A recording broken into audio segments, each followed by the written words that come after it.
Pray for Ukraine or you reign.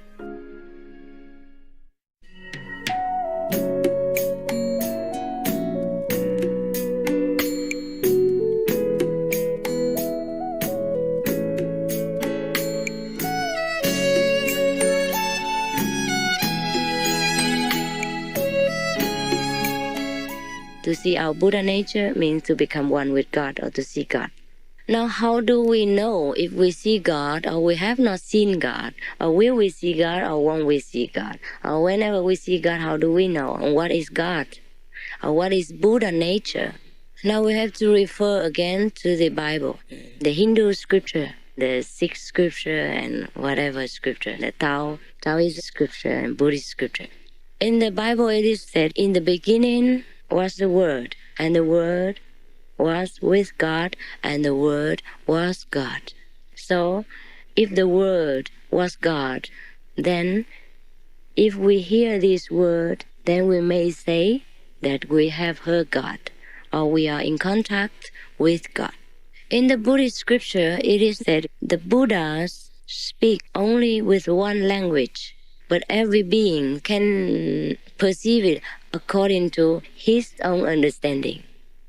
Now, this language is not the ordinary verbal language. It is a kind of sound, of inner vibration that everyone communicates with each other, and the Buddhas can use that to communicate with sentient beings. If it means the language of our world, then it is impossible. Because the Buddha, however intelligent he is, he can only speak one language at a time. And it is impossible for all beings to listen in different languages at the same time. You understand? Even here, we have two translators, one Chinese and one Vietnamese. But even so, only three languages. Not all languages. And even all beings, including animal people and lower existence, also understand. That must mean the word in the Bible. And in the Taoism, the Tao Te Ching, Lao Tzu mentions that this name we cannot name. The Tao we cannot explain, but we can hear it with our ears, and we can see with our eyes. We can perceive with our sense organs. Now these words or this inner heavenly sound or this vibration is the creative force of the universe. Every scripture, if you read carefully, all mention about this inner heavenly sound or so-called inner music. The unstruck music, it is said in the Sikh scripture. In the Hindu scripture, it is also said the same thing. In the beginning was the Vak. I mean, this V-A-K, that we pronounce Vak in Sanskrit, yeah? And this all means the word, exactly like in the Bible. In the beginning was that vibration, and then the vibration was with God. And so we say in the Bible, in the beginning was the Word, and the Word was with God. The words means the sound, but in ancient language, maybe they say it in a different way. They don't say sound, they say word. Of course, when we speak a word, it becomes vibrating and become a sound. So now, if we somehow can get in touch with this inner heavenly sound or sound stream or the word, then we can know God whereabouts, or we can be in contact with God. But what is the proof that we are in contact with God? By just being in contact with this inner heavenly sound. There is a lot of proof. After we are in contact with this word or sound or the inner vibration, our whole life changed for the better. We know many things we never knew before. We understand many things we never thought of before. We can do many things, accomplish many things we never dreamed of before. We are getting mightier and mightier, in one word. We become mightier and mightier until we become almighty. We become more capable, more enlarged our being until we are everywhere, until we become omnipresent. And that is the proof that we become one with God. that we have God realization. If we just listen to the music inside for fun, then of course there's nothing to talk about.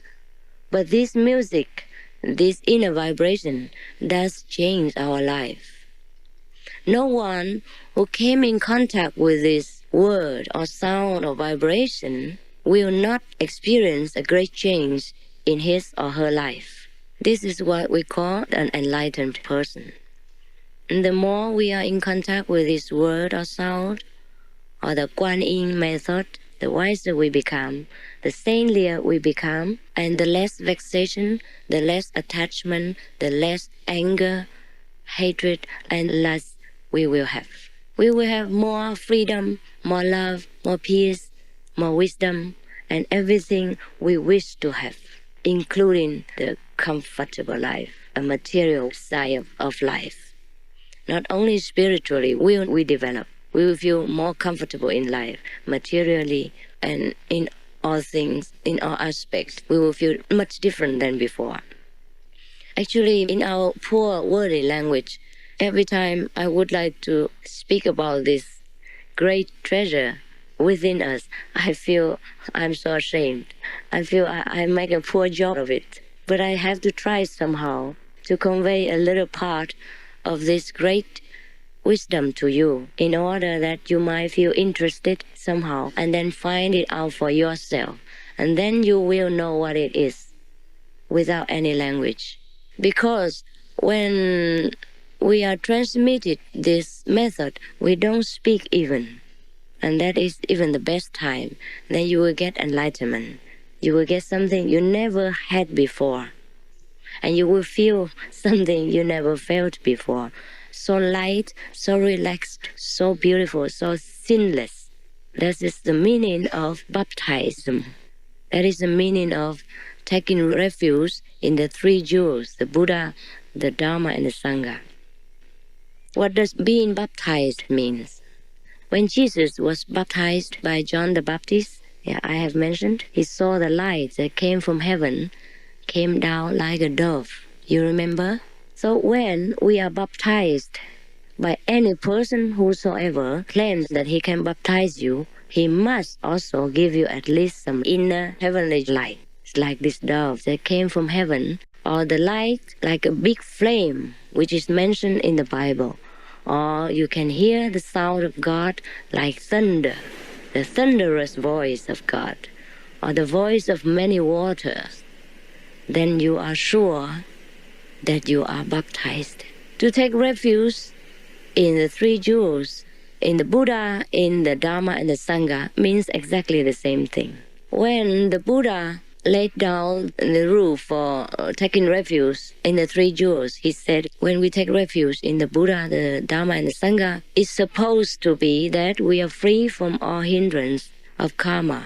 We never come back again as a ghost. We never go to hell. We will see light. We will become the bodhisattva, meaning the saint. Now, to become a saint or to become an enlightened person implies we must see light, because enlightened means light, to have light, enlightened. We have to be enlightened inside. The light is within us, but we have to be enlightened. So if we don't see any inner heavenly light, when we take refuge in whatever organization or are baptized by whomever, then we must doubt in our heart whether we are truly baptized, if we are enlightened, if we are free from the darkness. To take refuge in Buddha means what? Buddha means an enlightened being. So whoever gives us the refuge must be enlightened. Otherwise, he is not called Buddha. And the past Buddha cannot enlighten us, however enlightened he was. Or else, the Indian people, when the Buddha was alive, could be all enlightened already by just being with him, being around him, being under the same sky, same country. Most people with Buddhism believe that if they worship the Buddha, bow to his statue, and light an incense, offering some fruit and flower, then they are safe and they are taking refuge already in the Buddha. I think it is the most mistaken concept. Because the Buddha statues, no doubt, represent the past Buddha, but not the present one. And the past Buddha cannot help us in any way except to leave behind some little theory for us to follow and to examine, to make reference. And some of us, we go to the church and get baptized and get some cakes, some very tasteless cakes, and we think we are safe from the hellfire. I'm glad people do that anyhow. The symbolism of truth at least is kept, well kept, and I'm glad they do it. Why I'm glad? Because it shows how innocent people are, how easy to believe, how naive. At least it means we are so innocent, so pure in the heart, easy to believe anything. So I'm glad the Buddhist people go to the temple and offer fruit to the wooden statue, and I'm glad the Catholic believer go to church and repeat some of the ancient experiences like the flame and the voice of thunder and voice of many water, and then thinking that they are saved. At least they show their purity and innocence. But innocence and purity could not help us much if we in this lifetime do not see the Buddha, do not experience God ourselves. It is like someone just fix a telephone in your house without wire connection and tell you, here, that is a telephone. It looks like everybody else's telephone, and that's it. Now every day you can dial a number and talk. But what is it? You're talking to yourself only. The connection is not there, and the other end cannot receive anything. If we believe by talking on one side of the telephone and no answer from the other side, that is all right. Because I think we are the most innocent people in the world. Is that not so? Now to believe that God hears us and we get no response from Him is even more innocent than that. Before, I was that innocent. Every day I also would go to church and go to the temple, believing that was all there was to it. But then when I grew up and I was feeling empty, I felt God doesn't respond to anything. He doesn't care if I cry my heart out.